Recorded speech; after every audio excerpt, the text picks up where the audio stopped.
MP যারা হবে তাদের কিন্তু আসলে এগুলো কাজ না, রাস্তাঘাট করা তার কাজ না, সে হচ্ছে এলাকায় ব্রিজ করে দিবে, এটা কিন্তু কাজ না। আপনি দেখবেন হর হামেশা দেদারসে এমপি গিয়ে বলতেছে আমি মসজিদ করে দেবো, মন্দির করে দেবো, রাস্তা বানাই দেবো, ব্রিজ বানাই দেবো, ওই সিঙ্গাপুর বানাই ফেলবো। এগুলো সবগুলো কিন্তু মিথ্যা কথা। এগুলো হচ্ছে মানে এটা তার কিন্তু কাজই না, এটা তার ডিসকোর্সের মধ্যেই নাই, এটা তার জব ডিসক্রিপশনের মধ্যেই নাই, কিন্তু সে কিন্তু এটা বলতেছে। কারণ মানুষের মিসকনসেপশনটা কি, মানুষ ভাবে যে একটা এমপির হয়তো এটা কাজ। এবং দেখা যায় কি সে এটা করতে গিয়ে, আর আমাদের দেশে নির্বাচন ব্যবস্থাটা মানে ভয়াবহ রকমের হচ্ছে ব্যয়বহুল। এটা যদি এই প্রতিযোগিতা যদি আমরা না থামাইতে পারি, আমরা যতই বলে একটা কারেক্ট পলিটিক্স আমরা হচ্ছে আমরা নেশনকে উপহার দেব, এটা সম্ভব না, কোনোভাবেই সম্ভব না। সেজন্য আপনি ইভেন ফিল্ড ক্রিয়েট করতে হবে, আপনি আনইভেন ফিল্ড রাখতে পারবেন না।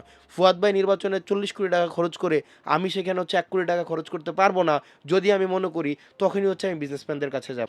এই প্রজন্মের তরুণদের আইকন, পলিটিক্যাল লিডার, ছাত্র নেতা, বৈষম্য বিরোধী আন্দোলনের নেতা, অনেক নামে তাকে আপনারা চেনেন। জাতীয় নাগরিক পার্টি যেটা হয়েছে এনসিপির, সেই দক্ষিণাঞ্চলের মুখ্য সমন্বয়কের দায়িত্ব পালন করছেন, মুখ্য সংগঠকের দায়িত্ব পালন করছেন। স্যার আপনাকে স্বাগত জানাচ্ছি। তো অনেকেই জানতে চায় যে আসলে এই যে লড়াইটা শুরু হইল গত বছরের জুন জুলাইতে, ওই হাসনাতটা আসলে তৈরি হইল কোথায়? মানে আগে কি ছাত্র রাজনীতি করবার অভিজ্ঞতা আছে? কোনো ছাত্র সংগঠন করা, রাজনীতিতে সক্রিয় ভূমিকা রাখার জায়গা আছে? কি জিনিস ট্রিগার করলো যেটা অন্যায়, আমার এখানে প্রতিবাদ করতে হবে? আমি পার্টিজান পলিটিক্সের সাথে যুক্ত ছিলাম না ইউনিভার্সিটি লাইফে, কিন্তু ইউনিভার্সিটি লাইফে আমি পলিটিক্যালি খুব অ্যাওয়্যার ছিলাম।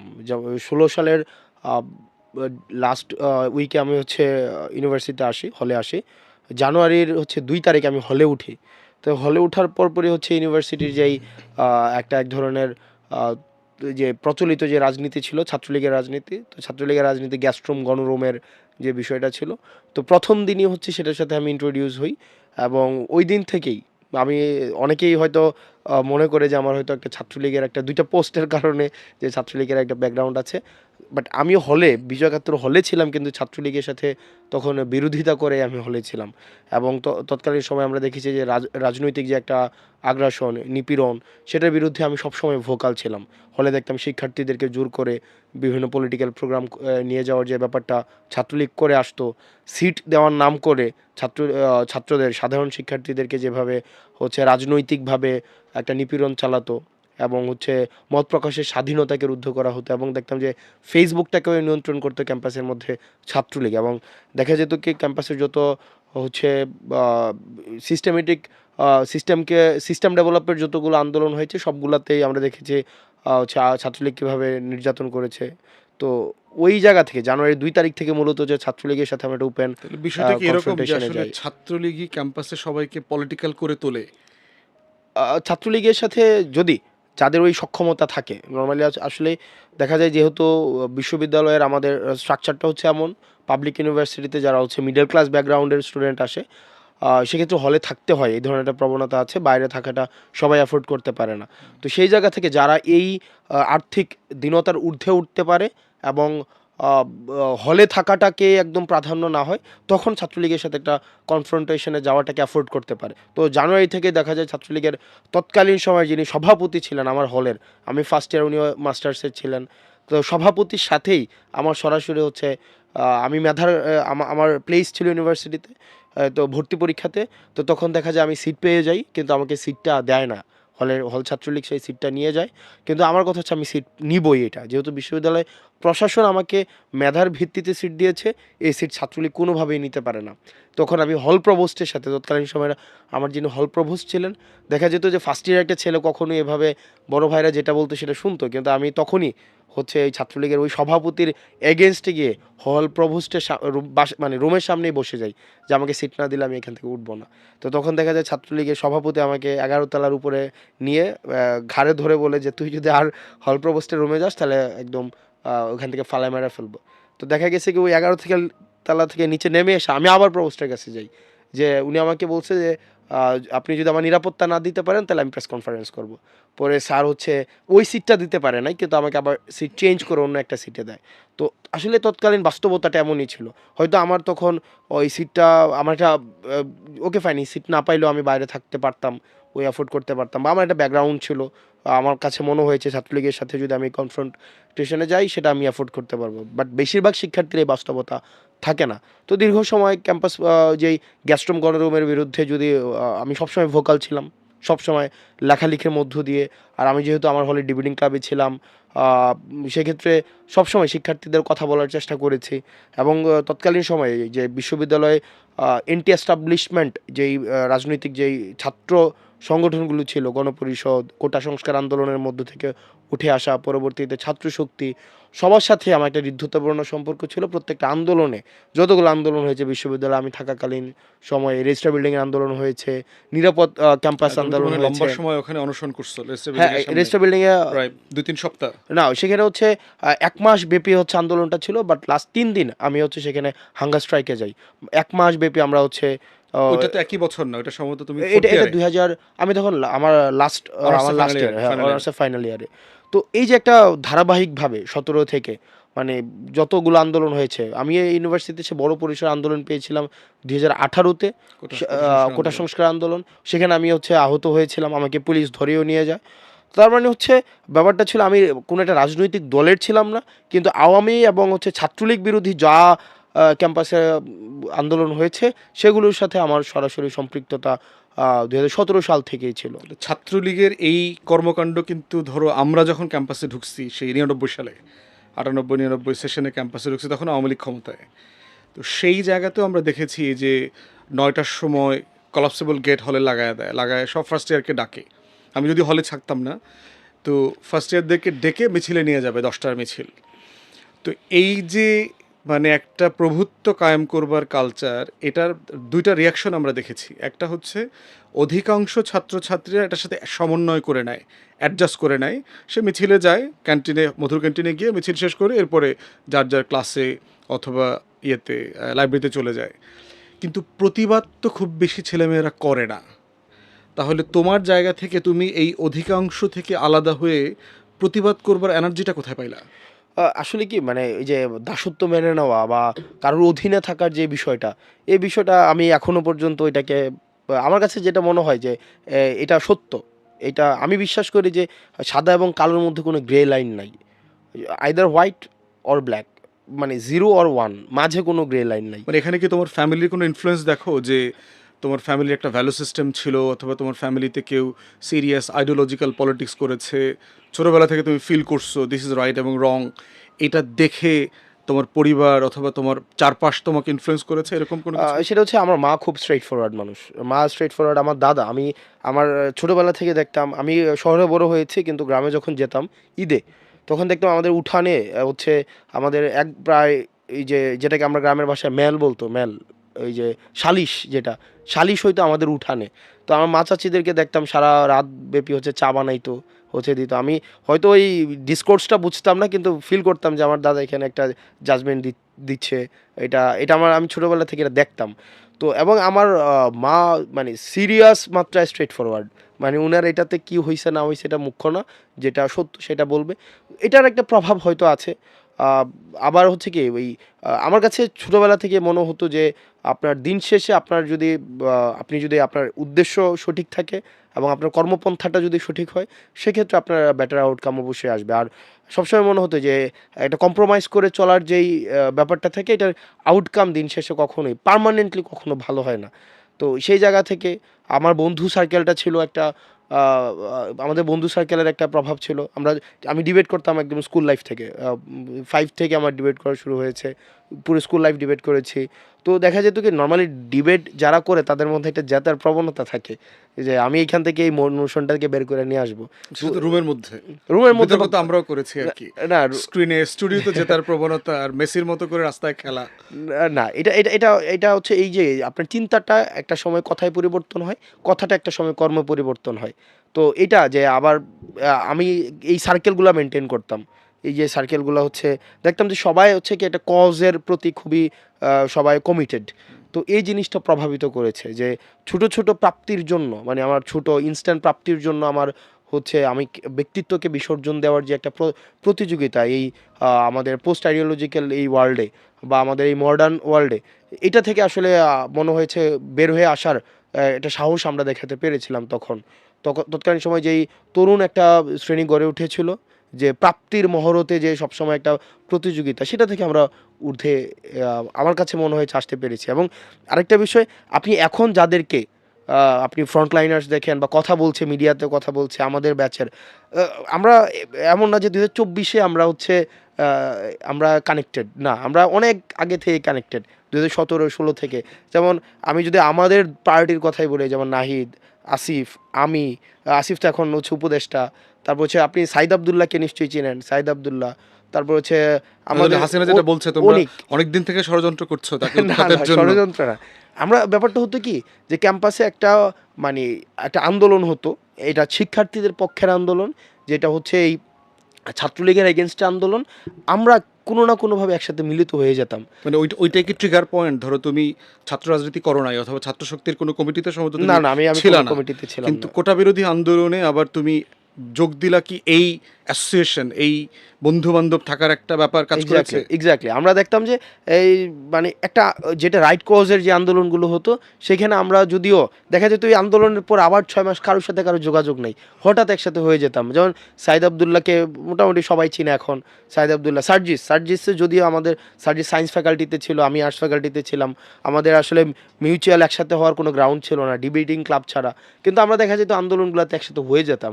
তো দেখা যেত যাদের ওই ইন্টেনশনটা ছিল, নিয়তটা ছিল, বা যেটাকে আমরা বলি যে যাদের একটা পরিবর্তন করার একটা ইচ্ছা ছিল, তারা কোনো না কোনোভাবে এই ফেসিবাদকালীন এই সময়টা তো তারা হচ্ছে এক হয়ে যেত। তাহলে আসলে হাসিনাই তোমাদের ট্রিগার পয়েন্ট, হাসিনা, তোমাদের মিলন মেলার কেন্দ্রবিন্দু হচ্ছে আসলে হাসিনা। ও হাসিনা তোমাদেরকে একসাথে করে দিয়েছে। হাসিনা তো আসলে একটা সিম্বল, মানে সিম্বল, যত করাপশন, যত হচ্ছে অ্যানোমালিস, যত হচ্ছে ডিসঅর্ডার, সব কিছুর একটা সিম্বল হচ্ছে হাসিনা।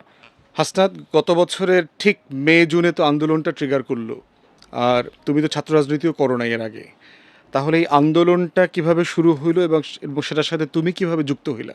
ওকে, যেটা হচ্ছে যে আমরা জুনের 5 তারিখ হাইকোর্টের আবার রায়টা হয় যে আবার হচ্ছে কোটা সিস্টেম রিস্টোর করা হয়েছে, তো রিইনস্টেট করা হয়েছে।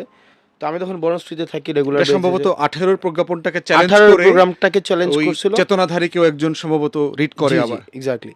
তো তখন হচ্ছে আমরা তখন মানে এই যে বললাম এটা ব্যাচ, আমরা স্টাডি সার্কেল করতাম, ডিবেট করতাম, আমরা বিভিন্ন ইস্যুস নিয়ে কথা BCS এর বলতাম। প্রস্তুতি। তখন এই সার্কেলটা দেখলো যে 24-এর নির্বাচনের পরে আসলে একটা রাজনীতি শূন্যতা তৈরি হয় দেশে, সবাই আসলে হতাশ হয়ে যায়। এটা মানে এটা হচ্ছে রিয়েলিটি।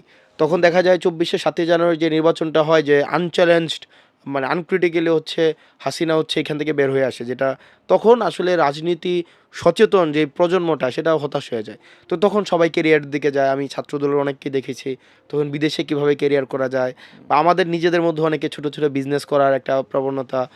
আমরা আবার সরকারি চাকরি 2021-22 থেকে আম বিক্রি, মধু বিক্রি তখন ব্যাপক বেড়ে গেছিল। তখন কারণ দেখলো হতাশা একটা, কারণ একদম, দিন absolutely। শেষে মেনে নিচ্ছে, সবাই মেনে নিচ্ছে 41 সাল পর্যন্ত, কেউ হাসিনার মৃত্যু পর্যন্ত অপেক্ষা করছে। এখন আমাদের দেশের অনেক রাজনীতিবিদ অনেক কথাই বলছে যে ব্যাকডোর স্ট্র্যাটেজি দিয়ে হাসিনাকে আউটসাইড করার চেষ্টা করছে, কিন্তু দিন শেষে এটা সত্য, অনেকেই হচ্ছে 41 সাল পর্যন্ত ওয়েট করার মনস্তাত্ত্বিক একটা সিদ্ধান্ত নিয়েই ফেলেছিল। তো তখন সেটা আমরা যেটা হয়, আমাদের ব্যাচের পড়াশোনা শেষ হয়ে যায় কারো 22, কারো 23, তখন আমরা ক্যাম্পাস থেকে অনেকে বের হয়ে যায়, তা আমিও বের হয়ে যাই।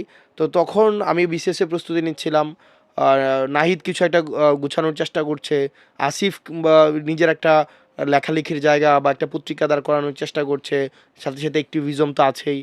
তো জুনের 5 তারিখ যখন এই প্রজ্ঞাপনটা দেখে, আমার মনে আছে আমি তখন রাতের বেলা আমি যখন ক্লাস নিচ্ছিলাম বনশ্রীতে, তো ক্লাস নেওয়ার সময় আমার এক ভাই মওদুদ ভাই আমাকে জানায় যে এরকম কিছু একটা হয়েছে, যে আবার এই কোটা সিস্টেম রিস্টোর করা হয়েছে। তো 18-তে আমরা যারা আন্দোলন করেছি, আমাদের যেহেতু একটা লিগেসি আছে, তার মানে এখন আমরাই ইমিডিয়েট এটার ভিকটিম, মানে ইমিডিয়েট এই প্রজ্ঞাপনের ইম্প্যাক্ট যাদের উপরে পড়বে সেটা হচ্ছে আমরা। তো আমাদের একটা আন্দোলন করার অভিজ্ঞতা আছে, সুতরাং আন্দোলনটাকে যদি করতে হয় সেটা আমাদেরই করতে হবে। তো তখন ইনস্ট্যান্ট হচ্ছে আমরা সিদ্ধান্ত নিই আমরা আবার একটা আন্দোলন করবো ক্যাম্পাসে। তখন আমাদের ছোটো ভাই ছিল কিছু, যে হাসিফ, রিফাত, রশিদকে যা আপনারা দেখেন আমাদের ক্যাম্পাসের ছোটো ভাই ওরা। তো এরপর দিন ক্যাম্পাসে আসি, জুনের 5 তারিখ ক্যাম্পাসে এসে দেখি যে সোশ্যাল সায়েন্সের সামনে, আমাদের সেন্ট্রাল লাইব্রেরি এবং সোশ্যাল সায়েন্স বিল্ডিংয়ের সামনে এসেই নাহিদকে পাই। আমি, নাহিদ, সার্জিস, আসিফরা আসে, হাসিব আসে, রিফাত, রশিদ আসে। দেন হচ্ছে আমরা একটা পরিকল্পনা করি যে আমরা আন্দোলনটাকে কিভাবে হচ্ছে এগিয়ে নিয়ে যেতে পারি।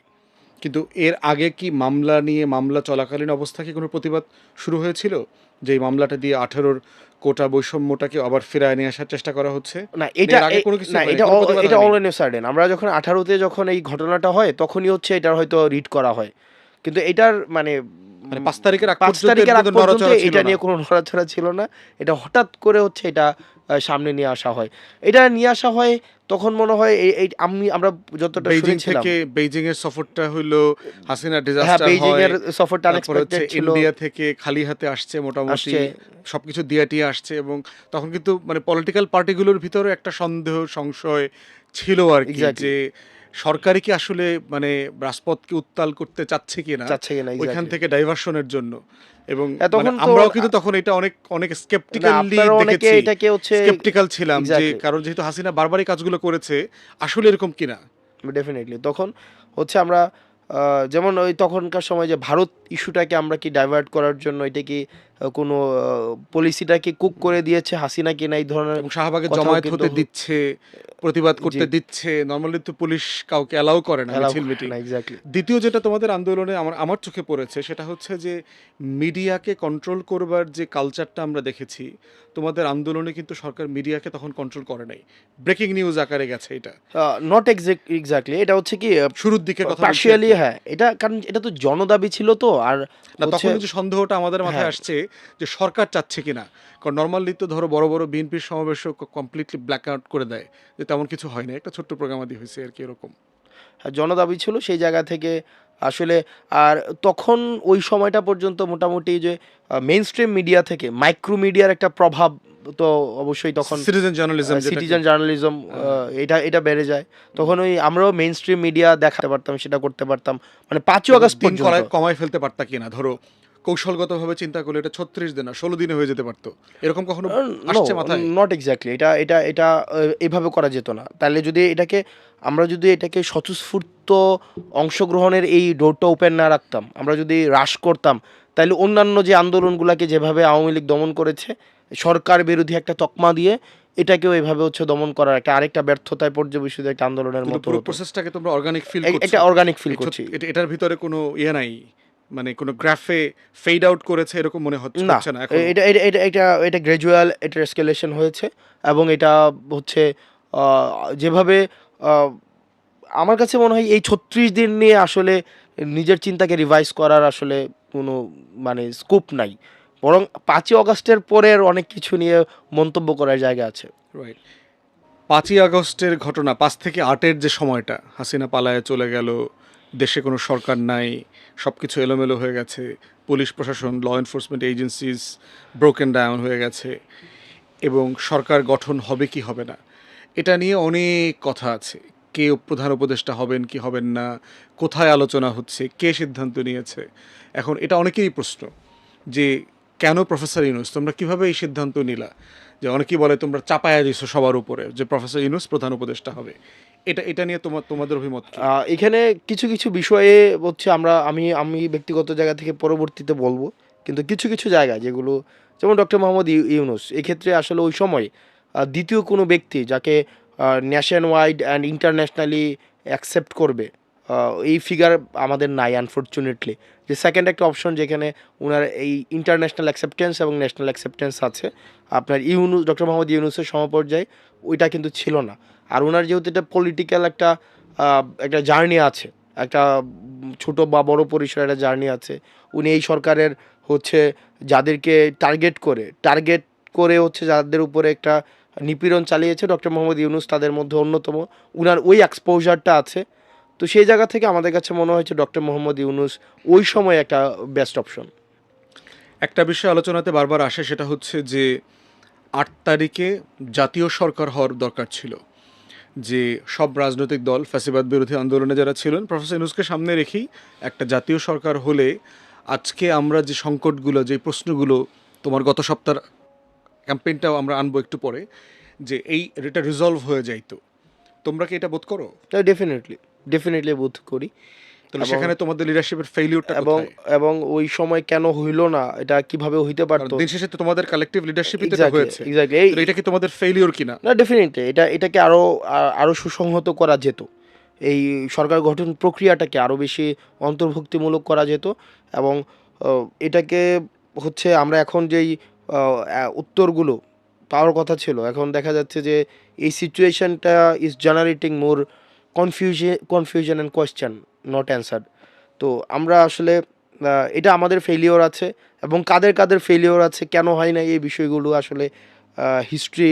মানে তুমি যখন আত্মজীবনী লিখবা 60 বছর 70 বছর, না, এগুলো হচ্ছে তখন বলবা না, এটা আরো আগেই বলবা? না, এটা হচ্ছে প্রয়োজন অনুযায়ী আমি ডিসক্লোজ করব, প্রয়োজন অনুযায়ী যখন মনে হয় যে এটা কেন হইল না, এটার পিছনে কি বাধা ছিল, সদিচ্ছা বাধা ছিল। আমার মনে হয় যে এটা পলিটিক্যাল একটা সদিচ্ছা এখানে অভাব ছিল, এবং হয়তো আমাদের দেশের রাজনৈতিক দলগুলো মানে তখন তোমরা কি আরো ডিসাইসিভ হইতে পারতা কিনা? আমরা যেভাবে ডিসাইসিভ। প্রফেসর ইউনূসের ব্যাপারে তোমরা ডিসাইসিভ ছিলা, বিকল্প অপশনের ব্যাপারে তো অনেকে পুশ করেছে। ডেফিনেটলি। প্রধান উপদেষ্টা এক্স হইতে পারে, ওয়াই হইতে পারে, জেড হইতে পারে, কিন্তু তোমরা ডিসাইসিভলি পুশ করেছো যে বাংলাদেশের ন্যাশনাল ইন্টারেস্টে আমাদের এর থেকে বেটার কোনো অল্টারনেটিভ নাই। তাহলে সেক্ষেত্রে জাতীয় সরকারের ব্যাপারে কি তোমরা আরো ডিসাইসিভ হইতে পারতা আমরা কিনা? তখন হচ্ছে আমাদের যে সোভারেন্টি, আমাদের ইন্টারন্যাশনাল, আমরা দেখতে পাচ্ছিলাম যে যে কোনো সময় হচ্ছে একটা ইন্ডিয়ান একটা হচ্ছে এখানে একটা পিনেট্রেশন হতে জীবনের পারে। একটা তো যার কারণে আমরা চেয়েছি জাতীয় স্বার্থে, এটা আমরা বলবো না যে এটা হচ্ছে কালেকটিভ লিডারশিপ ফেলিওর, রাদার আমরা জাতীয় স্বার্থে হচ্ছে কালেকটিভ লিডারশিপ স্যাক্রিফাইস। আমরা দেখছি যে এখানে আমাদের দেশের প্রথিতযশা যে রাজনীতিবিদ আছেন, বা যারা আমাদের রাজনৈতিক দলগুলো রয়েছে, তারা ইনস্ট্যান্ট আমাদের কাছে মনে হয়েছে তারা জাতীয় ঐক্য এবং হচ্ছে জাতীয় সরকারকে সুসংহত করার পরিবর্তে ক্ষমতার পরবর্তী ভবিষ্যৎ সম্ভাব্য ক্ষমতার পাটাতনকে হচ্ছে সুসংহত করার দিকে মনোযোগী হয়েছে। তো এটা আসলে কতটা ঠিক হয়েছে না ভুল হয়েছে সেটা হিস্ট্রি ডিফাইন করবে। তবে আমরা চেয়েছিলাম যাতে করে হচ্ছে একটা জাতীয় সরকার হোক, জাতীয় সরকারের মধ্য দিয়ে যেন একটা পরবর্তীতে একটা Democratic proper expected Democratic transformation হয়, কিন্তু সেটা হচ্ছে সদিচ্ছার অভাবে, পলিটিক্যাল গুডউইলের অভাবে সেটা সম্ভব হয়ে ওঠেনি। এবং এক্ষেত্রে কারা কারা ক্যাটালিস্টের ভূমিকা পালন করেছে সেটা হচ্ছে মানে history will sometime very soon সময় আসলে পরে তোমরা বলবা। ডেফিনেটলি। একটা বিষয় হচ্ছে যে ৮ তারিখে সরকার গঠন হওয়ার পরে তোমরা ফেব্রুয়ারিতে এসে দল করলা। এর ভিতরে বৈষম্য বিরোধী ছাত্র আন্দোলনের প্ল্যাটফর্মটা ছিল, তোমরা নাগরিক কমিটি করলা আর কি। এখন একটা, এবং ওই সময়টাতে আমাদের মনে আছে সবার, যে প্রচুর আন্দোলন ফেস করতে হয়েছে। প্রতিদিন এইখানে তাবলিগের সমস্যা, ওইখানে পলিটেকনিকের স্টুডেন্টরা ব্লক করে আসছে, ওখানে শিক্ষকরা মাঠে নেমেছে, এবং প্রায় আমরা দেখতাম যে তোমরা সরকারের প্যারালাল বিভিন্ন জায়গাতে গিয়ে এগুলো নেগোশিয়েট করতে হচ্ছে। প্রশ্ন হচ্ছে যে তোমরা দল করাটা পিছায় না দিয়ে যদি আগায় নিয়ে আসতা, তাহলে সেখানে কি এই ডিসিপ্লিনটা মেনটেন করা সহজ হইতো কিনা? আসলে দল করার বিষয়টা হচ্ছে কি, আমরা যদি তখনও দেখি তোমরা সিদ্ধান্তে আসতে পারো না যে আসলে তোমরা দল করবা কিনা। একটা বিষয় হচ্ছে যে আমরা তো তখন ওই যে দল করার বিষয়টা, আমাদের রাজনৈতিক দল করতে হবে ওই ধরনের কোনো আমাদের কম্পালশন ছিল না। একটা আমার বিষয়, দুই নম্বর বিষয় হচ্ছে যে এই যে তখন ন্যাশনাল পারপাস কি ছিল? না, পারপাস যে ছিল আমাদের, অন্তর্বর্তীকালীন সরকারকে সফল করতে হবে। হ্যাঁ, ইয়েস, এক্স্যাক্টলি, এতটুকুই? এক্স্যাক্টলি। আমাদের পারপাসটা ছিল যে এই অন্তর্বর্তীকালীন সরকার, এটা সবার সরকার।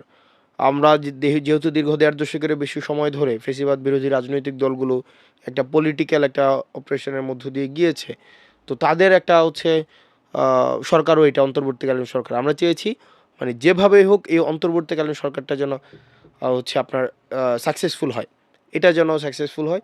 তো সেই জায়গা থেকে রাজনৈতিক দলগুলো যেগুলো করা উচিত ছিল, যে এই ক্রাইসিস ম্যানেজমেন্টে তাদের একটা হ্যান্ডস থাকা দরকার ছিল, কিন্তু আনফর্চুনেটলি তারা মনে করেছে না এটা অন্তর্বর্তীকালীন সরকারের কাজ, কিন্তু এটা আমরা করতে পারি নাই।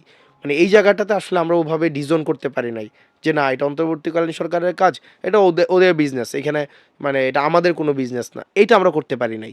আমরা, কারণ এটা হচ্ছে কি মানে এই অন্তর্বর্তীকালীন সরকারটা হচ্ছে কি এটা হচ্ছে আমাদের সন্তান, এটা মানে আমাদেরকেই হচ্ছে টেক কেয়ার করার কথা ছিল, কিন্তু এক্ষেত্রে যেটা হয়েছে সেটা অনেক রাজনৈতিক দল এই চিন্তা থেকে বের হয়ে এসে ওকে ফাইন আমরা অন্য কিছুতে ফোকাস করি, অন্তর্বর্তীকালীন সরকার তার যে অ্যাসাইন যেই টাস্কগুলো আছে সেগুলো করলে করুক, না করলে নাই, যদি না করে আমরা পরবর্তীতে এসে করব। সুতরাং সেই আহ, শুধুমাত্র সময়টা অতিক্রম করার হচ্ছে অপেক্ষায় থেকেছে, যার কারণে এই যে ক্রাইসিসগুলোতে আমাদের ইনভলভ হতে হয়েছে।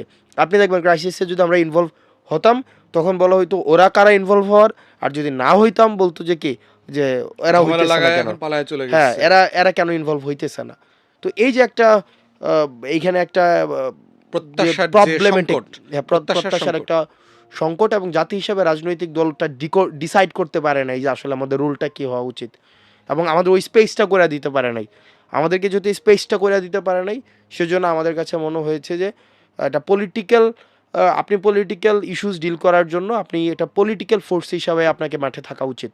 এভাবে আনএন্টাইটেলড হয়ে হচ্ছে আপনি পলিটিক্যাল ইস্যুস যখন ডিল করবেন তখন সেইটার ন্যাশনাল এন্ডোর্সমেন্টটা হয় না। তো সেজন্য আমাদেরকে পরবর্তীতে সিদ্ধান্ত নিতে হয়েছে যে আমাদের আসলে পলিটিক্যাল পার্টি হিসেবেই আসলে ফাংশন করা উচিত। মানে সেটা কখন সিদ্ধান্ত নিলা যে রাজনৈতিক দল আকারে তোমরা হাজির হবা? এই এক্স্যাক্টলি কোন সময়টাতে? এই যে আমাদের এক এটা কি ধরনের নভেম্বর ডিসেম্বরের দিকে এসে না? এটা যে স্পেসিফিক, এটা একটা প্রক্রিয়ার মধ্যে ছিল। এটা এই চিন্তাটা হচ্ছে ডেভেলপ করতে সময় লেগেছে। আমরা যে প্রত্যেকটা উপলক্ষে আমাদের কাছে মনে হয়েছে যে এই ক্ষেত্রে আমি কেন অংশগ্রহণ করব। যেমন দেখলাম ঐক্যমত্য কমিশনে যখন আমরা কথা বলতে গিয়েছি, আমাদের এই বিপ্লবের একটা অংশ হিসাবে আমাদের কথা বলা উচিত। আমরা যেহেতু, কিন্তু ওইটা তো আমরা দেখলাম যে ওইটা তো ক্রিটিসিজমের শিকার, যে মানে একটা সময় আসছে যে এরা কারা, এই প্রশ্নটা কিন্তু একটা ছিল, ওরা কারা, তোমরা কারা? আমরা কারা, মানে আমরা কারা, অর্থাৎ পলিটিক্যাল অ্যান্টাইটি না থাকলে এই যে আপনার একটা সময় আপনার এক্সিস্টেন্সকে আপনার পরিচয় কোয়েশ্চেন করা সংকট হবে, তৈরি হয়, পরিচয় সংকট তৈরি হয়। পরিচয় সংকট তৈরি হয়।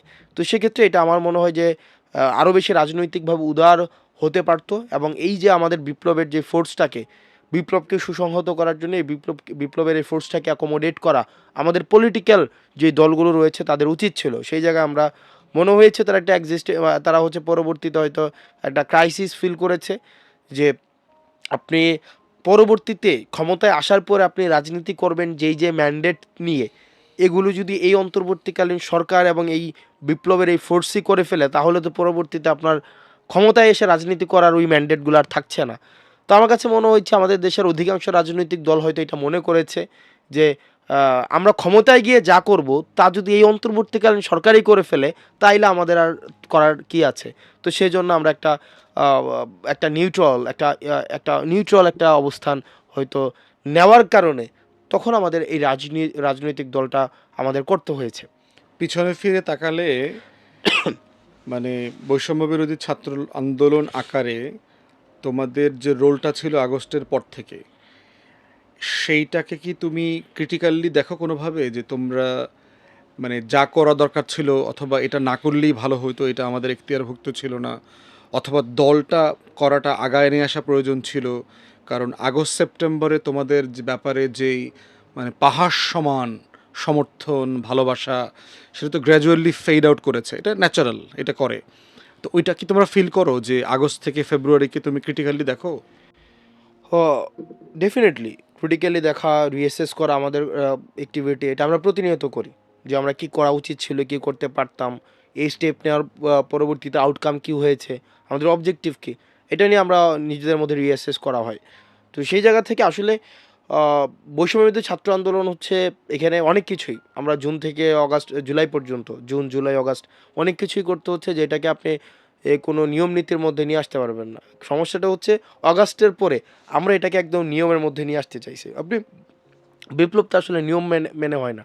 আপনি গণভবন ভাঙছেন, বঙ্গভবন ভাঙছেন, আপনি হচ্ছেন সরকারকে, নির্বাচিত সরকারকে, আমি যদি ওইভাবে বলতে চাই, কারণ সরকার নির্বাচনটা তো এন্ডোর্স, কাগজে কলমে। হ্যাঁ কাগজে কলমে, এটা তো এন্ডোর্স করছে, হ্যাঁ। এই সরকারকে আপনি উঠাই দিয়েছেন। তো এটা তো কোনোভাবে এটাকে আর্টিকেল আপনি 7 ব্রেক করছে, মানে তোমরা তো আর্টিকেল, হ্যাঁ রাষ্ট্রদ্রোহিতার জন্য, রাষ্ট্রদ্রোহিতার তোমাদের জন্য ফাঁসি হওয়ার উপযোগী হ্যাঁ, অপরাধ। অপরাধ। তো এটাকে যদি আপনি এভাবে করেন, মানে যেই কাজগুলোর জন্য জুন থেকে অগাস্ট পর্যন্ত যেই কাজের জন্য আমাদেরকে প্রশ্ন করা হয় না, একই কাজের জন্য অগাস্টের পরে কিন্তু আমাদেরকে প্রশ্ন করা হয়েছে, যেটা হচ্ছে আমার কাছে মনে হয়েছে যে এটা প্রবলেমেটিক। এটা প্রবলেমেটিক। আদারওয়াইজ এই জায়গাটা প্রবলেমেটিক কোন জায়গা থেকে? এটা কি তোমরা তোমাদের ম্যান্ডেটকে জাতির কাছে পরিষ্কার করতে পারো নাই? না জাতি আসলে তোমার কাছ থেকে প্রত্যাশার যে জায়গাটা সেখানে ৫ তারিখে তারা দাঁড়ি দিয়ে দিয়েছে? দাঁড়িয়ে দিয়ে দিয়েছে। এটা জাতি না, এটা হচ্ছে কিছু পলিটিক্যাল পার্টি। আমি বললাম না যে রাজনৈতিক দলগুলো, আমার কাছে মনে হয়েছে যে যে তারা সেটা ভেবেছে। মানে হাসিনা চলে গেছে, তোমরা বাড়ি চলে যাও, বাকিটা আমরা ফাইন, ইয়েস, আমরা দেখব। মানে এখন এটা আমাদের বিজনেস। বাকিটা এটা আমরা হ্যাঁ, দেখব। পলিটিক্স ইজ আওয়ার, মানে এটা আওয়ার মনোপলি। মানে এটাতে আমরাই এটা কারোর সাথে শেয়ার করব না, এবং এই কাজটা আমাদের কাজ। এই কাজটা হচ্ছে আমরা যারা দীর্ঘদিন আমরা রেজিস্টার্ড পলিটিক্যাল পার্টি, রিপিট করছি, রেজিস্টার্ড পলিটিক্যাল পার্টি, এটা আমাদের অ্যাক্টিভিটি, আমাদের কাজ।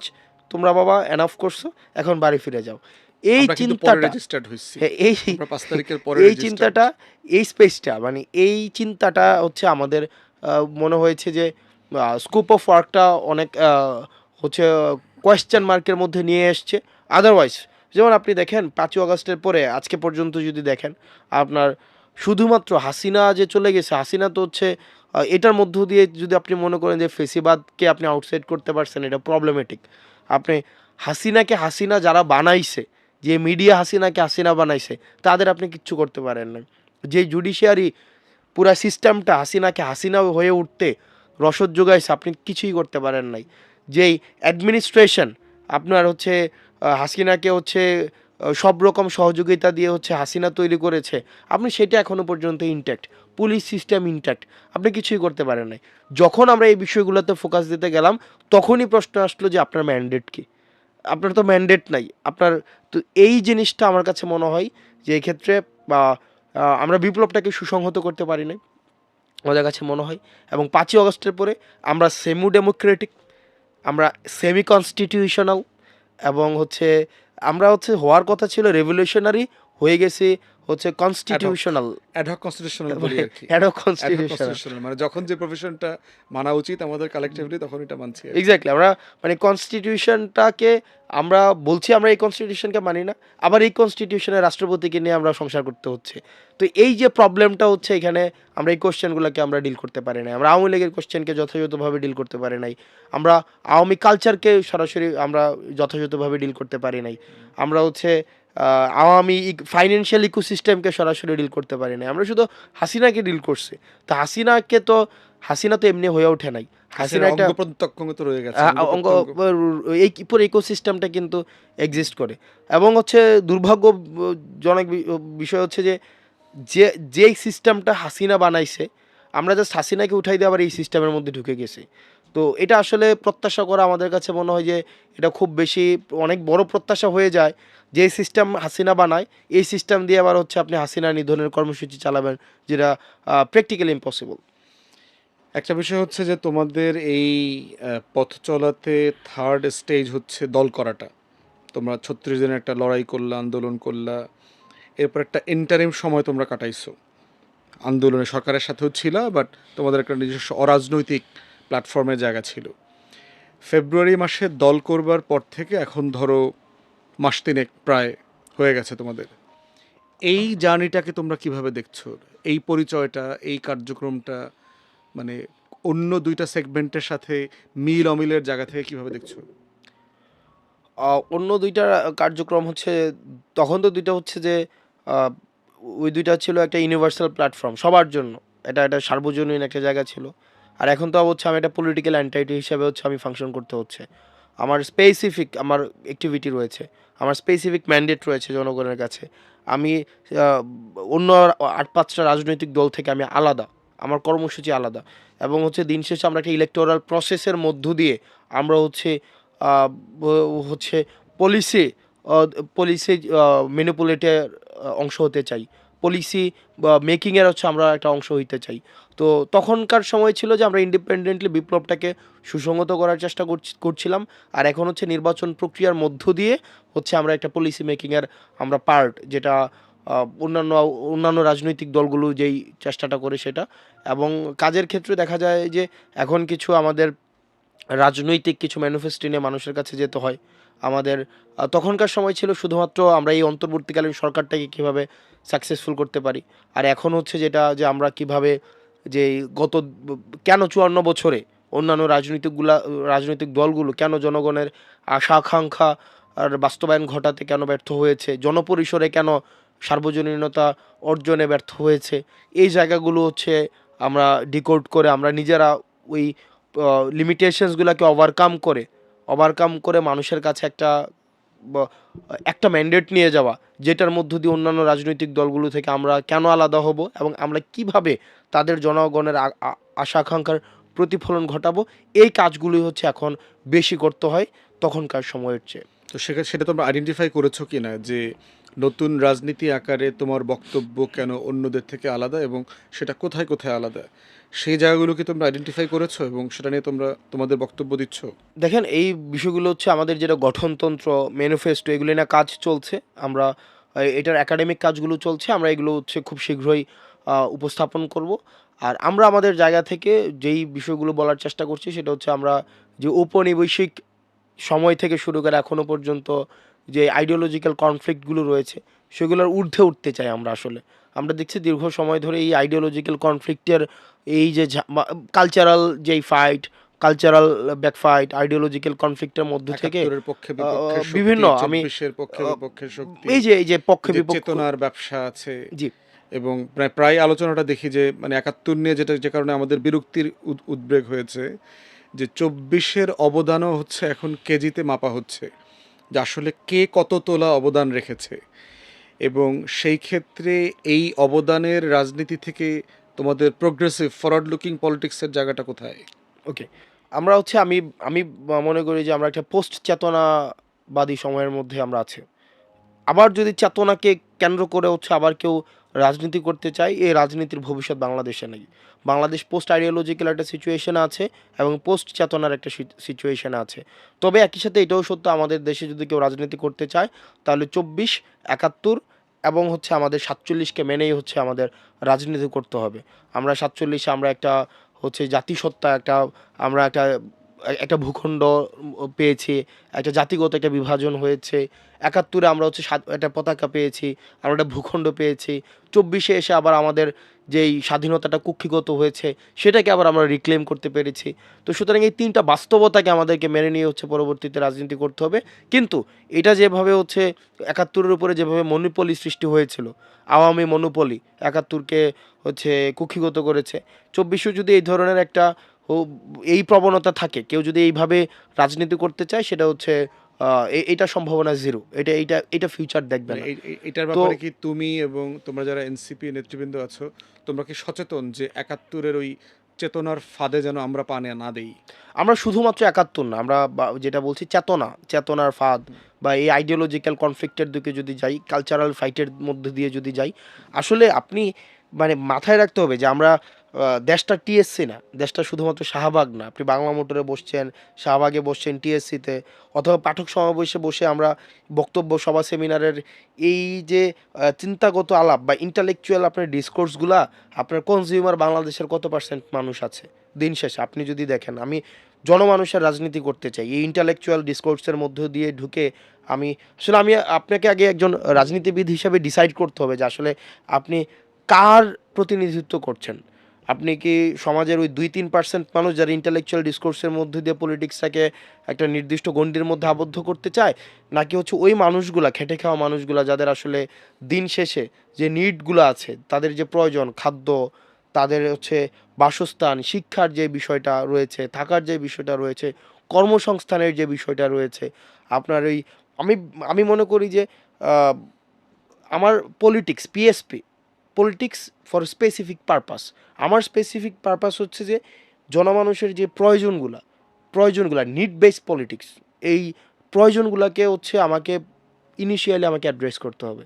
ইনিশিয়ালি না অ্যাড্রেস করে আপনি টিএসসি বসে সারাদিন কালচারাল ক্যাচার করেন, at the end of the day সারাদিন হচ্ছে আইসা হচ্ছে আজিজে ভাত খাবেন, ঘুমায় যাবেন, ফেসবুকে স্ট্যাটাস দেবেন, কিছু রিয়্যাক্ট করবে, কিছু শেয়ার হবে, এইগুলা হচ্ছে কুচবি নেই ফায়দা হতে হয়। দিন শেষে আপনি কতটা মানুষের কাছে যাইতে পারছেন, মানুষ আপনার ভাষা বুঝে কিনা, মানুষ আপনার কর্ম বুঝে কিনা, আপনার পলিটিক্সটাকে যদি আপনি আপনার সামাজিক বাস্তবতাটাকে বিবেচনা না করেন, মানুষের প্রয়োজন বিবেচনা না করেন, দিন শেষে এই পলিটিক্স গণমানুষের পলিটিক্স হবে না।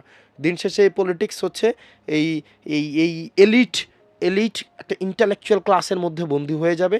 আমি এই পলিটিক্সকে আমি মানে বিশ্বাস করি না আর কি। আমি এই পলিটিক্সের এই কারণে আমি বারবার বলি আইডিওলজিক্যাল কনফ্লিক্টের ঊর্ধ্বে উঠে পলিটিক্স করতে হবে আমাকে। প্রত্যাশাটা প্রতিফলিত হয় যে আসলে ট্রান্সপারেন্সি যদি না থাকে, বিশেষ করে ফাইন্যান্সিয়াল ট্রান্সপারেন্সি যদি রাজনৈতিক দলগুলোর মধ্যে না থাকে, তাহলে আমি যতই বলি নতুন রাজনৈতিক বন্দোবস্ত তাইলে তো হচ্ছে এটা থিওরিটিক্যালি একটা মানে কিতাবে থাকবে কিন্তু গোয়ালে থাকবে না। তো সেই জায়গা থেকে এই প্রত্যেকটা কনসার্ন, প্রত্যেকটা সমালোচনাকে আমি খুবই সাধুবাদ জানাই।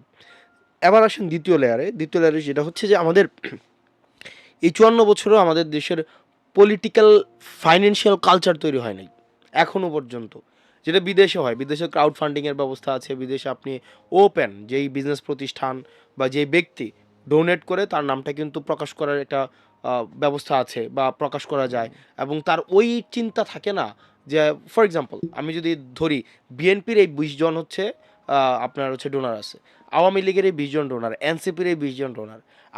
আমরা এই কালচারটাকে এখনো পর্যন্ত তৈরি করতে পারি নাই যে এই ২০ জন যদি এনসিপির হচ্ছে অ্যানলিস্টেড ডোনার থাকে প্রকাশিত, বিএনপি যদি ক্ষমতায় আসে এই ২০ জনকে বিশেষভাবে বঞ্চিত করা হবে বা হবে না। এটা কিন্তু হচ্ছে এই কালচারটা এখনো পর্যন্ত তৈরি করা মানে আমরা এই ইকোসিস্টেমটাকে ডেভেলপ করতে পারি নাই। তাও এই যে এই বিদ্যমান বাস্তবতাকে মেনে নিয়েই আমরা যে কাজটা এখন করছি সেটা হচ্ছে আমরা ক্রাউড ফান্ডিং মডেলটাকে ডেভেলপ করার চেষ্টা করছি, যেখান থেকে আমরা প্রত্যেকটা মানুষ তার জায়গা অনুযায়ী সে হচ্ছে ডোনেট করবে। এটা কিন্তু আমরা পার্টির পলিসি আকারে আমরা হ্যাঁ পার্টির পলিসি আকারে, এবং আমরা এইভাবেই যাব এবং প্রতিষ্ঠান ডোনেট করবে, এবং এই প্রতিষ্ঠান ডোনেট করাটা তার ট্যাক্স ফাইলের মধ্যে উল্লেখ থাকতে হবে।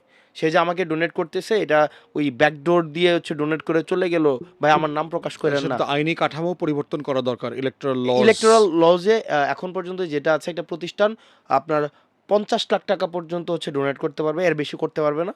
একটা ব্যক্তি ৫ লাখ টাকা পর্যন্ত ডোনেট করতে পারবে, এর বেশি করা যাবে না। তো আমরা আর বেশি যদি ডোনেশন একটা প্রতিষ্ঠান থেকে নেয়, আমাদের দেশে নাম উল্লেখ করছি না, অনেক প্রতিষ্ঠান রয়েছে যেখানে আসলে তারা মানে মোর দ্যান স্টেট, তারা ওই স্টেটগুলোর কাছে যখন একটা পার্টি বিক্রি হয়ে যায়, তো তখন দেখা যায় কি পলিসিতে আপনি পলিসি মেকিংয়ের সময় কিন্তু ওই তারা হচ্ছে আলটিমেটলি ম্যানিপুলেট করে। তো আপনি তাদেরকে ওই এজেন্সিটা দিয়ে দিচ্ছেন। আপনি যখন আপনার পার্টি রেগুলেট করার জন্য আপনি ফাইন্যান্সিয়ালি ওই পার্টিকুলার কিছু কোম্পানির উপরে ডিপেন্ডেন্ট হচ্ছেন, আপনি বেসিক্যালি তাদেরকে তুষ্ট করার জন্য ওই এজেন্সি বা এই কোম্পানিকে তুষ্ট করার জন্য কিন্তু আপনি পলিসিকে ড্রাফট করছেন, পলিসিকে সামনে হচ্ছে এগুলোকে পাস করছেন। তা আমরা আসলে ওই গেরাকলে পড়তে যাচ্ছি না। আমরা যেটা চাচ্ছি সেটা হচ্ছে যে এটা বাস্তবতা, আমরা এখনো পর্যন্ত পারিনি, এটা আমাদের লিমিটেশনস, আমরা করব, এটা আমাদের স্ট্রেংথ। এখন এই জায়গায় যখন আমরা যদি আমরা করার পরে আমরা আশা করি যে এটা একটা অন্যান্য পার্টিকেও একটা প্রেশার ক্রিয়েট করবে যে তাদের ফাইন্যান্সিয়াল পলিসিকে ডিসক্লোজ করা, যেটা যদি আমরা না করতে পারি, দিন শেষে দুইটা জায়গায় যদি স্বচ্ছতা না আসে, এর মধ্যে একটা অন্যতম সেটা হচ্ছে ফাইনে সে কিন্তু এটা এইখানে রাখবে না। এটা তার বিজনেস কমিউনিটি তো গল্প করার একটা টপিক যে হাসনাত আমার কাছ থেকে টাকা নিছে, এইটা তার একটা হচ্ছে সেই জিনিসটাকে সেল করবে বিভিন্ন জায়গায়। একটা বিজনেসম্যান আপনাকে এমনি এমনি টাকা দিবে না, গোপনে দান খয়রাত করে দিবে, ব্যাপারটা এমন না। এটাকে সে বিভিন্ন জায়গায় সেল করবে। তো এটা যে মানে ভাবার কোনো সুযোগই নাই যে এই জিনিসটা গোপন থাকবে। তো আমরা এই প্রজন্ম, আমাদের টার্গেট অডিয়েন্স কারা? আপনি একটা প্রোডাক্ট যখন মার্কেটে নিয়ে আসছেন, আপনার কিন্তু অডিয়েন্স স্পষ্ট, কনজিউমার আপনার ক্লাসটা স্পষ্ট। আপনার এই এনসিপির কনজিউমার কারা? এনসিপির কনজিউমার হচ্ছে এই প্রজন্ম। তো এই প্রজন্ম হাসিনাকে যারা হচ্ছে কাউন্ট করে নাই, হাসিনাকে যারা হচ্ছে আনক্রিটিক্যালি নেয় নাই, আপনি তাদের সাথে হচ্ছে আপনি লুকোচুরি করবেন, এটা প্র্যাকটিক্যালি ইম্পসিবল। তো আমরা আমাদের জায়গা থেকে ফাইন্যান্সিয়াল, হ্যাঁ আমরা ইতিমধ্যেই অনেকগুলো ঘটনা ঘটেছে যেখানে আমরা স্পষ্ট করতে পারিনি। কেন স্পষ্ট করতে পারিনি? কারণ এখনো পর্যন্ত আমরা একটা ইকোসিস্টেম ডেভেলপ করতে পারিনি যেখানে আসলে হচ্ছে আমাদেরকে যারা ডোনেট করেছে, যে ব্যক্তি ডোনেট করেছে, তাদের যেই সেফটি নেটটা কিন্তু আমরা এনশিওর করতে পারিনি, বা পারবো কি পারবো না সেটা একটা অনিশ্চয়তা এখানে এখনো পর্যন্ত আছে। কিন্তু আমরা সেগুলোকে এই বাস্তবতা বিবেচনা করেও যারা পার্টিকে ডোনেট করবে, না করলে নাই। কিন্তু একই সাথে আমাদের অন্যান্য পার্টিকেও একটা বিষয় সচেতন হইতে হবে, তাদেরও স্টেপস নিতে হবে। সেটা হচ্ছে আমাদের দেশের পলিটিক্স অনেক কস্টলি। মানে আমার লাস্ট 6 মাসের এক্সপিরিয়েন্স হচ্ছে আমাদের দেশের পলিটিক্স অনেক কস্টলি, যেটা মানে অপ্রয়োজনীয়। এই ধরনের কস্টলি পলিটিক্স নিষ্প্রয়োজন। আমাদের দেশে পলিটিক্সটাকে তো আসলে একটা কেরিয়ার হিসাবে দেখা হয়, যে কেরিয়ারের মধ্য দিয়ে আপনি হচ্ছে এটা একটা ডোর, এটা হচ্ছে আপনার অনেক প্রাপ্তির একটা এটাকে এত কস্টলি না করি, ইজি করি, পাওয়ার পলিটিক্স থেকে বের হই, এই ক্যাডার পলিটিক্স থেকে বের হই, এই যে টাকার পলিটিক্স থেকে বের হই। আদারওয়াইজ আপনি যদি মনে করে থাকেন এই পলিটিক্স দিয়ে আপনি হচ্ছে মার্কেটে চলবে, দেখবেন 5ই অগস্টের পরে যারাই শোডাউন দিছে তারাই হচ্ছে ধরা খাইছে। আপনার শোডাউন যারাই দিছে, মানে XYZ যারাই শোডাউন দিছে, যে দলের হোক, যে দলেরই হোক না কেন, কারণ এই প্রজন্ম এটাকে রিসিভ করার জন্য প্রিপেয়ার্ড না। আপনার যদি টার্গেটেড অডিয়েন্স মনে করেন শুধুমাত্র ওই 70-এর প্রজন্ম, 80-এর প্রজন্ম, 90-এর প্রজন্ম, তাইলে আপনি এই নেশনকে মিসট্রিট করতেছেন। তো এই কারণে আমার কাছে মনে হয় এই পলিটিক্সটা অনেক বেশি ইজিয়ার বানাইতে হবে, এবং এমপি হওয়া, একটা উপজেলার চেয়ারম্যান হওয়া, একটা মন্ত্রী হওয়া, আমাদের মনে হয় যে এটা খুবই একটা আনন্দের জায়গা। এটা মনে হয় যে হ্যাঁ আনন্দের জায়গা। আপনার যদি 2009 থেকে ক্ষমতা, পদ হ্যাঁ পদবি, 2009 থেকে গ্ল্যামারাস আর কি। হ্যাঁ 2009 থেকে 24 পর্যন্ত যদি দেখেন, এটা খুবই একটা গ্ল্যামারাস জায়গা, কারণ আপনাকে কোনো প্রশ্নের মধ্যে থাকতে হতো না, আপনি নিজের যা ইচ্ছা তা করতে পারতেন। কিন্তু আমার কাছে মনে হয় এই প্রজন্মের পরবর্তী পলিটিক্স যারা করবে, এমপি মানুষকে জোর করে বানানো যাবে না। মানে যে আসলে এটা আমাদেরকে কঠিন করে দিতে হবে ব্যবস্থাটা, কারণ এমপি হইতে আসছেন আপনি, আপনি জনগণের ম্যান্ডেট নিয়ে আসছেন, আপনি জনগণের কাছে দায়বদ্ধ, আপনি পার্টি প্রধানের কাছে দায়বদ্ধ, আর জনগণের কাছে দায়বদ্ধ না, ব্যাপারটা এমন না। কারণ আগে যেটা হইতো, নমিনেশন দিত পার্টি প্রধান, আর মানুষের কাছে কোনো, আপনি তো মানুষ ভোটের জন্য তো মানুষের কাছে যাইতে হইতো না। আপনার দিন শেষে আপনার নমিনেশন যে পাইছে তাই হচ্ছে কি আপনার নির্বাচনে, আওয়ামী লীগ থেকে নমিনেশন পাওয়া মানেই হচ্ছে আপনি নির্বাচিত হওয়া, আপনার জনগণের কাছে তো আর আপনি অ্যাকাউন্টেবল না। কিন্তু এখন যেহেতু আমরা, আপনার কর্মের মধ্যে দিয়ে এখন 10 জন মানুষ পছন্দ করবে, আপনার মানুষ কয়জন দিন শেষে আপনার কারা, কিন্তু মিছিলের লোক পাবো কোথায়, একটা যারা বড় আপনার প্রশ্ন না, হ্যাঁ, যে কারা মিছিলে, তাহলে অমুক আপনি ভাই তমুক ভাই আপনি জিন্দাবাদ টাকা এটা দিয়ে, কে বলবে? হ্যাঁ তাহলে টাকা দিয়ে যদি লুক নিয়ে এসে আপনার প্রোগ্রাম করতে হয়, এটা প্রোগ্রাম তো সবাই করে, দিন শেষে সবাই টাকা দিয়ে লুক দিয়ে এসে প্রোগ্রাম করে, তাহলে দিন শেষে আপনার পলিটিক্সে এমন কিছু নাই যেটা মানুষকে অ্যাট্রাক্ট করছে। তাহলে গণঅভ্যুত্থানের কেন তাহলে প্রয়োজন ছিল? মানুষ কেন আসছে নতুন রাজনৈতিক বন্দোবস্তের আলোচনা তুলে কোথায়? তাহলে না গণঅভ্যুত্থানে তাহলে কেন মানুষ আসছে, কারণ মানুষ তখন কানেক্ট ফিল করছে। মানুষ ওই, আমরা যেই কারণে, ওইটা তো একটা আন্দোলন, ওইটা তো একটা ওইটার যেই দাবিগুলো আমরা দিয়েছি ওইটার সাথে মানুষ কানেক্ট ফিল করছে। যদি টাকা দিয়ে লুকান্ত হয়, আপনার কর্মসূচিতে যদি টাকা ছাড়া লুক আসে না, তার মানে আপনার কর্মসূচির সাথে মানুষ আপনার কানেক্টেড কানেক্ট হচ্ছে ফিল না। করছে না, মানুষ কানেক্ট ফিল করছে না এই কর্মসূচির সাথে। তাহলে আপনার কর্মসূচি নিয়ে চিন্তা করতে হবে, আপনার পলিটিক্যাল ইভেন্টকে আপনার চেঞ্জ করতে হবে। আদারওয়াইজ মানে আমরা এটা খুব মানে লেট হয়ে যাবে যদি আমরা এই প্রজন্মকে রিড করতে না পারি। পলিটিক্যাল কালচারটাকে চেঞ্জ করতে হবে এবং টাকা দিয়ে লুকানো বন্ধ করতে হবে। আপনার এটা সবাই করছে, আমরা আমাদের দলের বিরুদ্ধে এই এলিগেশন আছে, কারণ আমাদের দেশের যারা নেতাকর্মী রয়েছে তারাও হয়তো বিভিন্ন জায়গায় চেয়েছে যে একটু যেন মিছিলটা একটু ভারী হয়, সেই জন্য। তো দিন শেষে তো ওই টাকা দিয়ে যে লোকগুলো আনছেন তারা তো প্রফেশনাল মিছিল কর্মী, তা আপনার পার্টিতেও যাচ্ছে, আমার পার্টিতেও যাচ্ছে, বিএনপি জামাত সব জায়গায় যাচ্ছে। তো দিন শেষে কি মানে এখানে মূলত সে হচ্ছে পলিটিক্সটা কোথায়, তাহলে টাকার পলিটিক্স, মিছিলের কর্মচারী আর কি, তাহলে মিছিল কর্মী, সে মিছিলের চাকরি করে হ্যাঁ, আর কি। তাহলে মানে প্রফেশনাল মিছিল কর্মী, তাহলে প্রফেশনাল মিছিল কর্মী আপনি যত টাকা দিতে পারবেন তত আসবে। তো দিন শেষে সবটা টাকার কাছে চলে যাচ্ছে। আপনার এখানে মেধা, আপনার যোগ্যতা, ডেডিকেশন, আপনি কতটা অ্যাকোমোডেটিভ, দেশ নিয়ে কি ভাবছেন, এটা মুখ্য হচ্ছে না, টাকাটাই সেখানে প্রাধান্য পাচ্ছে। তো আমাদের এই পুরা সিস্টেমটাকে স্বচ্ছতার মধ্যে নিয়ে আসতে হবে, অর্থনৈতিক রাজনীতি নিয়ে আমাদের ব্যাপক কাজ করতে হবে, এবং রাজনৈতিক দলগুলোকে আসলে বাধ্য করতে হবে যে না, এটাকে আপনি স্বচ্ছ করেন, আপনি প্রকাশ করেন এই প্রোগ্রামে কয় টাকা খরচ হয়েছে, আপনি এটাকে প্রকাশ করতে হবে, কার কাছ থেকে টাকা নিয়ে আসছেন, কি আপনাকে ফান্ডিংটা করছে। এখন আমি আমার দলেরটা এখনো পর্যন্ত করতে পারি নাই, কিন্তু দিন শেষে আমরা কমিটেড, আমরা এটা করবো এবং খুব শীঘ্রই করব। আরেকটা বিষয় হচ্ছে যে রিসেন্টলি আমরা যেটা দেখেছি, তোমাদের অভিজ্ঞতায় আমাদের অভিজ্ঞতা দেখেছি যে রাজনীতিবিদদের সাথে অথবা রাজনৈতিক কর্মীদের সাথে দ্বিমত করলে তাকে শারীরিকভাবে আহত করা, ট্রল করা, কালেকটিভ প্রপাগান্ডা মেশিন দেখেছি, যে চরিত্র ক্যারেক্টার অ্যাসোসিয়েশন করা, এরপর হচ্ছে গুজব রটানো, এরপরে হচ্ছে পরিবারকে অ্যাটাক করা, এরকম অনেকগুলো ঘটনা ঘটেছে। তুমি পার্সোনালি অনেকবার ভিকটিম হয়েছো এটার। সম্প্রতি আমাদের ছাত্র উপদেষ্টা মাহফুজের গায়ের উপরে ইয়ে মারলো, বোতল ছুঁড়ে মারলো। এর আগে অন্য অনেক নেতৃবৃন্দ সার্জিসের ব্যাপারে হয়েছে এবং মেয়েদেরকেও দেখেছি, আমাদের তোমাদেরও যারা ফিমেল কলিগ আছে তাদের গায়ে পর্যন্ত হাত তোলা হয়েছে। এখন এই যে দ্বিমত হ্যান্ডেল করতে না পারা, অথবা আমরা যারা রাজনৈতিক কর্মী, আমাদের সব কিছু তো মানুষের ভালো লাগবে না, আমাদের সব মতের সাথে তো মানুষ একমত হতে পারবে না।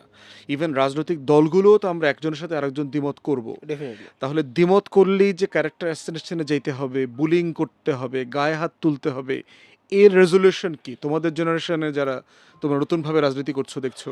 আসলে কি এটা হচ্ছে দীর্ঘদিনের অসহনশীল আচরণের একটা বিষয়। আমরা মানে আপনার দ্বিমতের স্পেসটাইতেই ছিল না আমাদের দেশে। অনেক দিন ধরে তো অ্যাবসেন্স ছিল যে আপনি দ্বিমত প্রকাশ করবেন। আমাদের দেশে তো মত প্রকাশের স্বাধীনতা ছিল, সহমত প্রকাশের স্বাধীনতা ছিল দিন শেষে। আপনি কথা বলতে পারতেন সবাই কিন্তু। মিলে একমত আর কি। এত টিভি এই সরকার আমলে টিভি চ্যানেল খুলছে না অনেক। বিএনপির সময় তো এত টিভি চ্যানেল ছিল না, আওয়ামী লীগের সময় ছিল।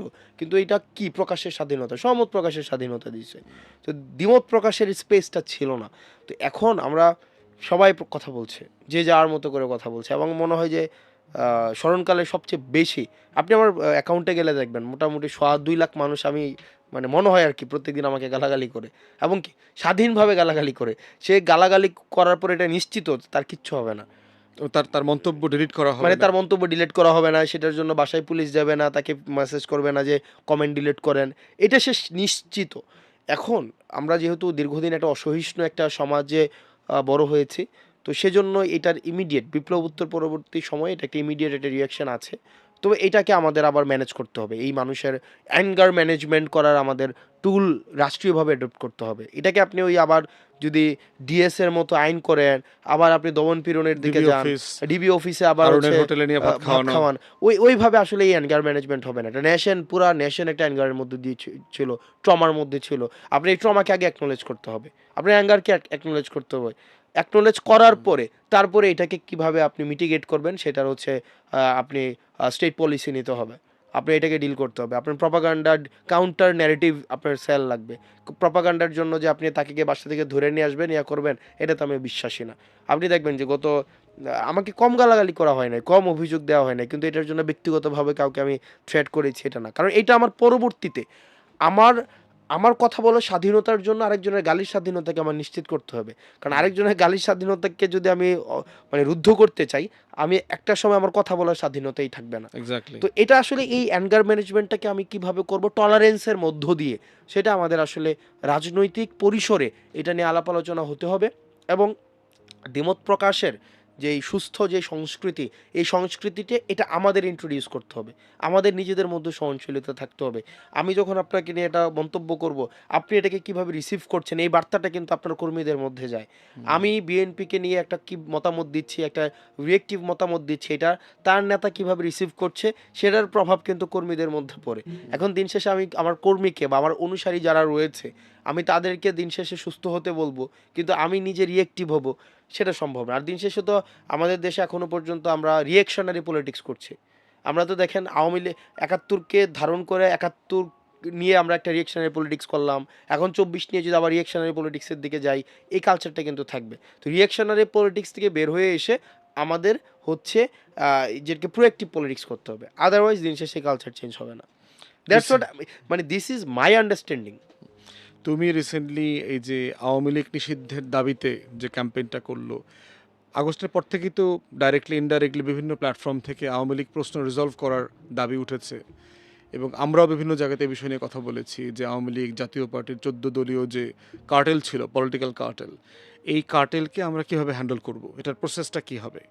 এবং আমরা দেখলাম যে চুপ্পুকে নিয়ে একই আলোচনা হয়েছে যে তার থাকা উচিত কি উচিত না এই বিষয়গুলো নিয়ে, এবং দেখলাম যে বেশ গড়িমসি হচ্ছে, এটা হবে কি হবে না, আওয়ামী লীগের দল আকারে বিচার কি হবে হবে না, আইন তৈরি হচ্ছে, আবার সেটা সংশোধন করা হচ্ছে, আবার জাতিসংঘের প্রতিবেদনের অজুহাত দেওয়া হচ্ছে। তো সেই বাস্তবতায় প্রায় 10 মাস কেটে গেছে। তো সাডেনলি তুমি এত ডিসাইসিভলি আওয়ামী লীগ প্রশ্নের ব্যাপারে নামলা কেন? মানে তুমি কেন আরো 6 মাস আগে নামো নাই, অথবা 8 মাস আগে নামো নাই? এটা হচ্ছে যে মানে আমাদেরকে আসলে ঠেলে দেওয়া হয়, মানে ঠেলে দেওয়া হয়, কারণ এই কাজটা তো ছিল অন্তর্বর্তীকালীন সরকারের। এই কাজটা অন্তর্বর্তীকালীন সরকারের করার কথা ছিল, কিন্তু করে নাই।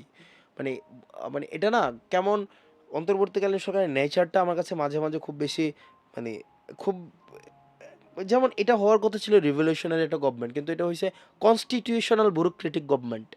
আপনি দেখবেন যে এটা নেচারটা যদি দেখেন, আপনার নেচারটা মাঝে মাঝে আপনি এই গভর্নমেন্টে যারা যারা আছে, আনফর্চুনেটলি তারা হচ্ছে এই বিপ্লবের যে একটা আকাঙ্ক্ষা, এই আকাঙ্ক্ষাকে মনে হয় হচ্ছে ধারণ করতে পারছে না। আমরা অনেক দিন ধরে আমরা বলছিলাম আমাদের জনপরিসরে, আমাদের রাজনৈতিক কথায় বার্তায়, আমাদের সব জায়গায় কিন্তু আমরা বলছি আওয়ামী লীগের কোশ্চেনটাকে আপনারা ডিল করে ফেলুন। এইটা তো ডিল করেই নাই, বরং হচ্ছে আমার কাছে মনে হচ্ছে এটাকে আওয়ামী লীগকে পুনর্গঠিত হওয়ার একটা স্পেস দিচ্ছে। আপনার দিন যত যাচ্ছে আপনার কিন্তু আওয়ামী লীগ তত বেশি পুনর্গঠিত হবে। আজকে থেকে 1 বছর পরে একটা আওয়ামী লীগ সাইজেবল নাম্বারে আমাদের সামনে আসবে। আপনি দেখবেন লাস্ট 1 মাস আওয়ামী লীগের যেই হচ্ছে কালচারাল যে উইংটা এখন কিন্তু মাঠে ফুললি অ্যাক্টিভ। এবং এই কালচারাল উইং হচ্ছে কি আওয়ামী লীগের অপরাধের বৈধতা উৎপাদন করছে তাদের ভাষা দিয়ে, তাদের হচ্ছে সুবিধাজনক চিন্তা দিয়ে। তারা আগেই তো ভালো ছিলাম, আগেই তো ভালো ছিলাম, এমন দেশকে চেয়েছিলাম। এমন দেশকে চেয়েছিলাম। তো এই যে একটা কালেকটিভ একটা যে অপরাধের বৈধতা উৎপাদন করছে, একই সাথে সাথে বিপ্লবে যারা অংশগ্রহণ করেছে তাদের রোলটাকে হচ্ছে প্রবলেমেটাইজ করার চেষ্টা করছে। ভিলেন বানানোর একটা ভিলেন attempt, বানার একটা ভিলেন বানানোর সব ধরনের একটা হচ্ছে আয়োজন। আয়োজন আছে। এবং দেখেন আওয়ামী লীগের কিন্তু অর্থনৈতিক যেই ইকোসিস্টেম সেটা কিন্তু ইনট্যাক্ট এখনো। এবং ক্ষেত্রবিশেষে আমি গতকাল ওইটা নিয়ে কথা বলেছি, ক্ষেত্রবিশেষে আওয়ামী লীগ আপনার পার্টিকে, আওয়ামী লীগের একটা এমপি আপনার পুরো পার্টিকে কিনে নেওয়ার অর্থনৈতিক সক্ষমতা এমপি রাখে। লাগবে না, ছাত্রলীগের একটা ওয়ার্ড এই সভাপতি যখন হইলেই হবে। ফরিদপুরের ফরিদপুরের হইলে সে আমাদের সব দল কিনে ফেলতে পারবে, দেখেন মোটামুটি বড় তাহলে- দলটা ছাড়া হ্যাঁ কিনে ফেলার মোটামুটি সব দল সক্ষমতা কিনে আছে, ফেলতে পারবে আর কি। কিনে ফেলার সক্ষমতা আছে। তাহলে আপনি এবং হচ্ছে কি আপনি দেখেন মামলার প্যাটার্নগুলো দেখেন, মামলা হয় পুলিশ ধরে তাকে হচ্ছে কোর্টে পাঠানো হয়, সেখান থেকে জামিন দেওয়া হয়, জামিন দেওয়া দিয়ে যখন সে ফেরত আসে সে কিন্তু আবার দ্বিগুণ পাওয়ারে ফেরত আসে। যে এই আবার নিরপরাধ লোকরাও কিন্তু রাজনৈতিক হেনস্থার শিকার হচ্ছে। সে কি শিকার যে হচ্ছে। বিভিন্ন এলাকাতে যে যে দল করে না, ওই দল কেন করে, সেই দল কেন করে, তাকে আবার আওয়ামী লীগের মামলা জড়ায় দেওয়া হচ্ছে, সে কিন্তু আবার জামিন পাচ্ছে না। ডেফিনেটলি। তো এই যে সবগুলো বিষয়ে আবার যারা এই আন্দোলনেও সম্পৃক্ত ছিল তাদের নিরাপত্তা ঝুঁকিতে পড়ছে, নারীদের নিরাপত্তা ঝুঁকি হচ্ছে। তারপর হচ্ছে এই যে প্রতিনিয়ত এই যে এক ধরনের স্টেট ইনস্টেবিলিটির দিকে নিয়ে যাওয়ার একটা প্রচেষ্টা থাকে আওয়ামী লীগের প্রপাগান্ডা সেল, এবং তাদের হাতে যেহেতু অজস্র টাকা পয়সা আছে সেটাতে যে কোনো সময় দেশের মধ্যে আপনি দেখবেন যে কিছুদিন আগে যেমন ভারত পাকিস্তানে হচ্ছে আক্রমণটা করে, এরপরেই কিন্তু আপনি দেখবেন যে পুশিন করার একটা প্রবণতা ছিল। তো আপনি আসলে আওয়ামী লীগকে ইন্ট্যাক্ট রাখছেন, লিগেলি তাকে হচ্ছে ফিল্ডে রাখছেন, আবার তাকে হচ্ছে আপনি বলবেন যে তাকে প্রতিরোধ করা, তো এটা তো এক ধরনের আয়রনি। আপনি তাকে তো লিগ্যাল কোনো ধরনের বাউন্ডারির মধ্যে নিয়ে আসছেন না। তো সেই জায়গা থেকে যখন আমরা দেখলাম যে গভর্নমেন্ট এই ক্ষেত্রে রিলাক্টেন্ট, তখন আমাদের আসলে এই স্টেপ নিতে হয়েছে। কিন্তু যে জবাবদিহিতার প্রশ্নটা, যেমন ধরো যেটা আমরা বারবার বলছি যে আপনি এই কাজটা কেন সেপ্টেম্বরে করলেন না, এই যে আমাদের 10 মাস ধরে এই ক্যাওয়াসটাকে জিয়ায় রাখা লাগলো, এটার জন্য তো অন্তর্বর্তীকালীন সরকারকে জবাবদিহিতা করা দরকার। ডেফিনেটলি তো ডেফিনেটলি সেক্ষেত্রে তোমাদের স্টেপটা কি, আমি তাকে তাকে তো একটা ব্যাখ্যা দিতে হবে তো, যে আমি কেন করি নাই অথবা করতে পারি নাই। আমার ডেফিনেটলি আপনি দেখেন এই সরকার অনেক অপ্রয়োজনীয় কাজে ব্যস্ত। মানে সরকার অনেক কমিশন করেছে, মানে অনেক কমিশন করতে করতে তার কাজের মানে পরিধি বৃদ্ধি করেছে কিন্তু গভীরতা কমিয়ে ফেলেছে। মানে সরকারের উচিত ছিল কনসেন্ট্রেট করা যে আসলে সে একটা কোন কমিশন করবে, কত দিনের মধ্যে কমিশনের আউটপুট বের করবে, এবং এটাকে কত দিনের মধ্যে এটাকে হচ্ছে আপনার এটাকে ইমপ্লিমেন্ট করবে। কিন্তু সরকার শুধু কমিশন কমিশন কমিশন অনেক কমিশন করেছে। এটা সরকারের হচ্ছে প্রায়োরিটি সেট করা উচিত ছিল, কোনটা ডুয়েবল কোনটা ডুয়েবল না, এই প্রায়োরিটির ভিত্তিতে গভর্নমেন্ট করা উচিত ছিল। কিন্তু এই যেমন আপনি দেখেন গভর্নমেন্টের প্রথম কাজ কি ছিল, প্রথম কাজ ছিল বিচার এবং সংস্কার করা, বিচার করা, সংস্কারটা পরে আসতেছে, বিচার করা। তারও আগে একটা কাজ ছিল, সেটা হচ্ছে আহত এবং শহীদ পরিবারকে নিয়ে বিষয়টা ডিল করা। এটা কিন্তু গভর্নমেন্ট এক্ষেত্রে মানে শতভাগ ফেল করছে। আপনার এই যে আহত এবং শহীদ পরিবার যখন রাস্তায় আসে, আমরা তো এক প্রকার বাটপারি করতেছি তাদের সাথে। এটা বাটপারি না, আমি তাদেরকে বুঝাই টুঝিয়ে পাঠিয়ে দিচ্ছি বাসায়, ঠিক আছে গভর্নমেন্ট দেখতেছে এটা করতেছে, কারণ সরকারটা আমাদের সবার, এই কারণে আমি এই কাজটা করতেছি। কিন্তু দিন শেষে আপনি তাকে 1 লাখ টাকা দিচ্ছেন, 1 লাখ টাকা দিয়ে 7 মাস কী হয় আমরা বলেন, তার চিকিৎসা করাইতেছে না তাকে, বরং এখন সে যে আহত হয়েছে এটা তার জন্য, এখন আওয়ামী লীগ এতদিন মাঠে ছিল তার জন্য বরং এটা আরও বেশি ঝুঁকির বিষয়। তা আপনি তার নিরাপত্তা নিশ্চিত করেন নাই, অর্থনৈতিক নিরাপত্তা নিশ্চিত করেন নাই, আপনি শহীদ পরিবারের এখনো পর্যন্ত তার হচ্ছে নিরাপত্তা সহ কিছুই করেন নাই, ফুললি করতে পারেন নাই। আপনি চেষ্টা করেছেন, ব্যর্থ হয়েছেন, তো এইটা করতে পারেন নাই। দ্বিতীয়ত বিচারের বিষয়টা, আপনি বিচারের বিষয়ে তো আপনি এখনো পর্যন্ত কোনো প্রগ্রেসই আমরা দেখি নাই। মানে যতটা আমরা পুশ করে করাইতে পারছি ততটাই। আর মানে এখন এখানে এখানে এখানে কি তোমরা কি এটা আন্তরিকতার ঘাটতি দেখতে পাচ্ছ, না সক্ষমতার ঘাটতি, না গভর্নেন্সে যে প্রায়োরিটি সেট করে কোনটা আগে করব কোনটা পরে করব, মানে এখানে সমস্যাটা কোথায় দেখতে পাচ্ছ? আমার গ্যাপটা হচ্ছে গভর্নমেন্ট আসলে এই বিপ্লবটার হচ্ছে আহ, মানে ডিমান্ড রিড করতে ব্যর্থ হয়েছে। আপনি দেখেন জানুয়ারিতে দ্বিতীয় ট্রাইব্যুনাল হওয়ার কথা ছিল, আর এটা মে মাস চলতেছে। আপনার কেন হয়নি?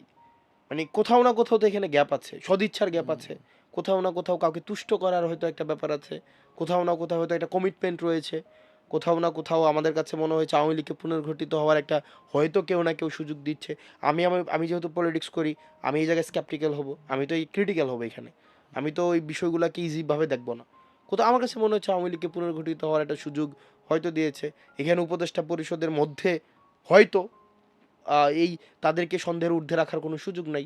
আমরা আমরা তাদেরকে দেখলাম যে অনেক কিছুই করছে যেটা আসলে প্রয়োজন ছিল না। আমাদের প্রয়োজন ছিল কি এই ধাপে ধাপে এটা করা। তারপরে দেখেন আপনি যদি দেখেন রাষ্ট্রের, আমি হয়তো অন্য ভিন্ন প্রসঙ্গে এটা বলার সুযোগ থাকতো, মনে হচ্ছে যেটা বলা উচিত, যেমন পুলিশ সংস্কার নিয়ে কোনো কাজ হয়নি, বরং রাষ্ট্রের একটা গুরুত্বপূর্ণ বিষয় ছিল পুলিশ। এবং এই সংস্কার এবং কমিশন যেটা করেছে এটা তারা কোনো postpone করে দিছে। রাজনৈতিক দলের কোনো মতামত নেয় নাই, মতামত আপনার হচ্ছে নিজেরা নিজেরা করতে পারে নাই। নিজেরা নিজেরা করেছে, তো কোনো আপনার পুলিশ সদস্যের সাথে কথা বলে কথা নাই। বলে নাই। আপনি পুলিশ সংস্কার কমিশন, আপনার এটা গুরুত্বপূর্ণ একটা বিষয়।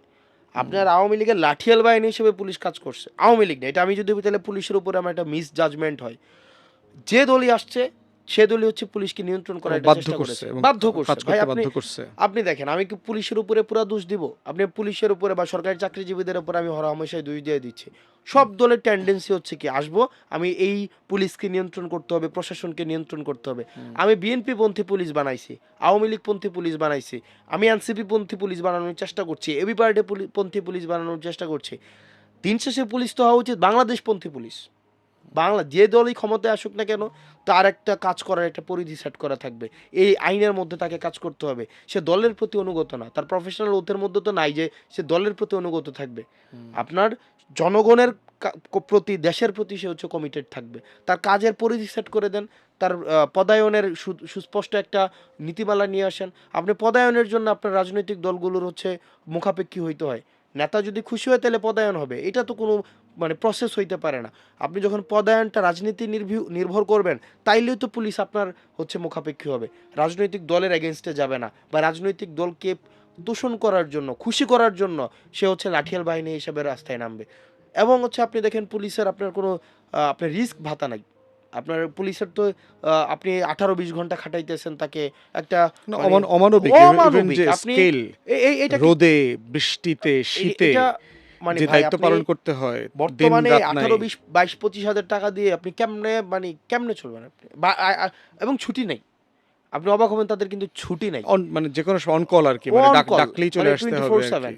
তো হ্যাঁ। আপনি তাদেরকে আপনি নিরাপত্তা ভাতা দিচ্ছেন না, তাকে আপনি খাটাচ্ছেন, এবং তাকে একটা পলিটিক্যাল ফোর্স হিসাবে, একটা আপনার সেকেন্ডারি একটা ফোর্স হিসাবে, অক্সিলারি ফোর্স হিসাবে রাখতেছেন এরপরে প্রত্যেকটা পার্টি। এরপরে ধরো তোমাদের এবং তোমাদের সহকর্মীদের সবার মিলে বেশ কিছু পজিশন দলের ভিতরেই এবং তোমাদের নেতৃবৃন্দের ভিতরে দেখলাম যে ভিন্ন মত তৈরি হয়েছে।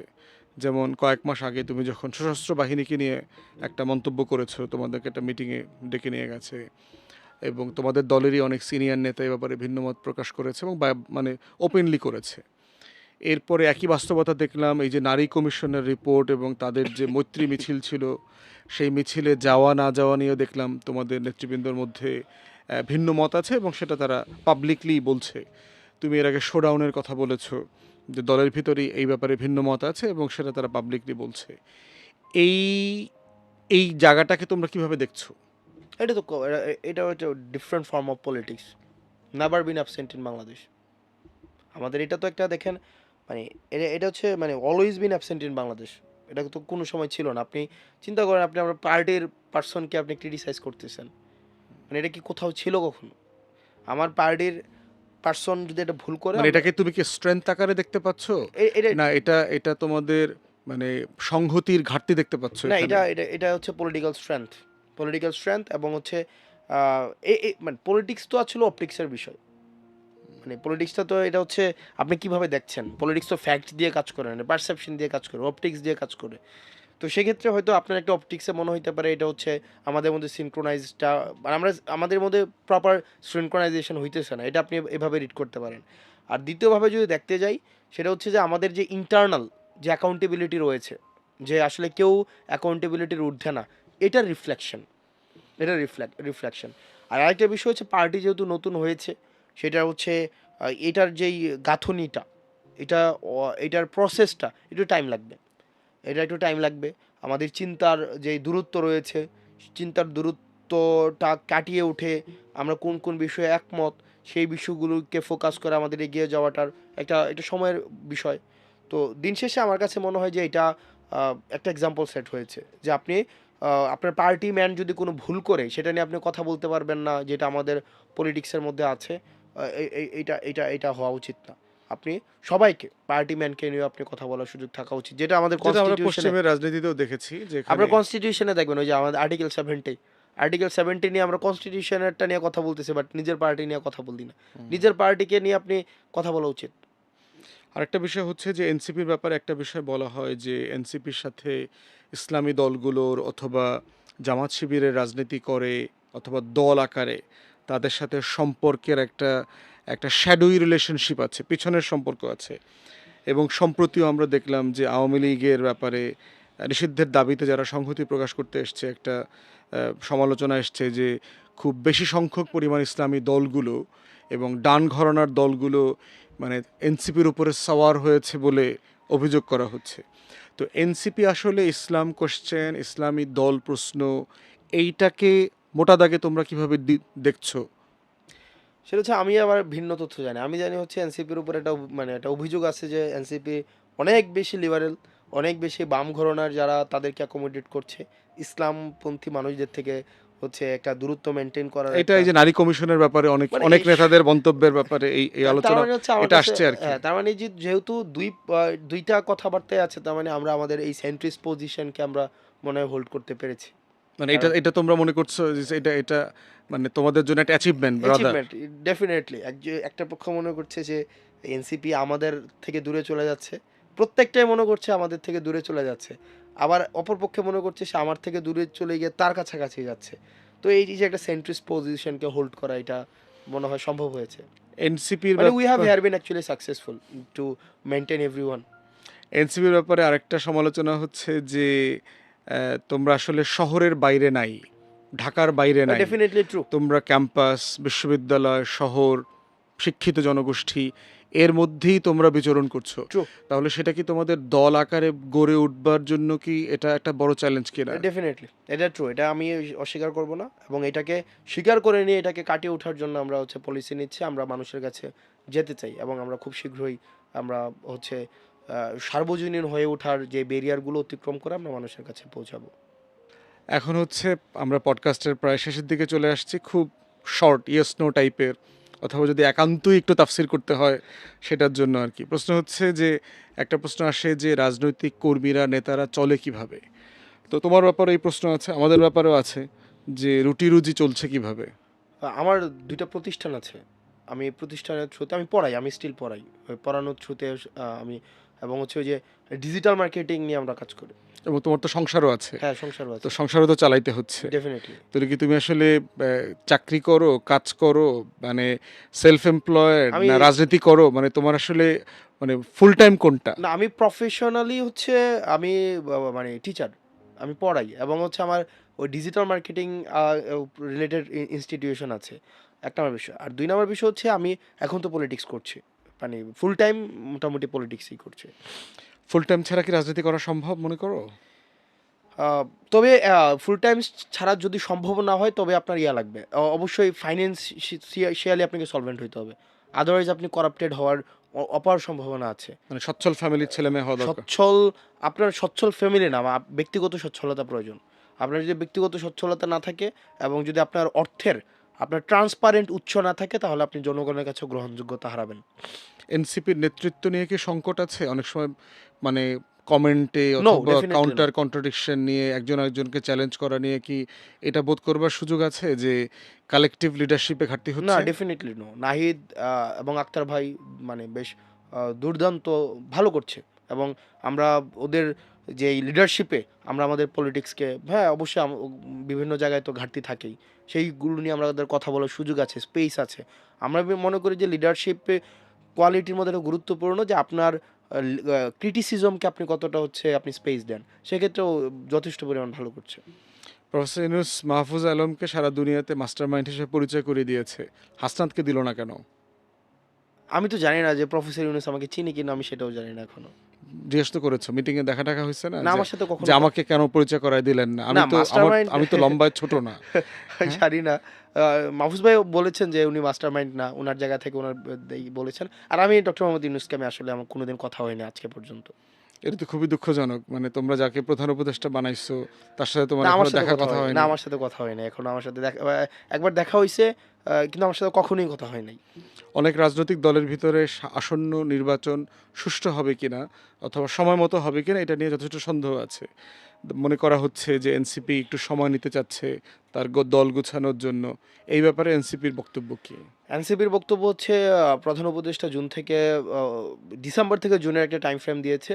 আমরা এই টাইম ফ্রেম নিয়ে আমাদের আসলে মানে কোনো মানে প্রশ্ন নাই। কিন্তু আমরা আমাদের জায়গা থেকে বলছি বিচারটা যেন হয়ে যায়, এবং হচ্ছে সংস্কারের একটা ফ্রি, ফেয়ার অ্যান্ড পার্টিসিপেটরি একটা ইলেকশনের জন্য আপনার কিছু সংস্কার প্রয়োজন। আপনি যদি এটা একটু, আমি যদি একটু বড় করে প্রশ্ন উত্তর দেই, যে আপনি আগের যদি অ্যাডমিনিস্ট্রেশন রাখেন, যে আগে কি হইতো, ওসি নির্বাচনটা করে দেয়, ইউনো নির্বাচনটা করে দেয়, ওসি নির্ভর এবং ইউনো নির্ভর যদি নির্বাচন কাঠামো বিদ্যমান রেখে যদি আপনি আবার একটা নির্বাচনে যান, ওই নির্বাচন কাঠামো তো আমি ব্যক্তিগতভাবে আমি অ্যালাউ করতে পারি না।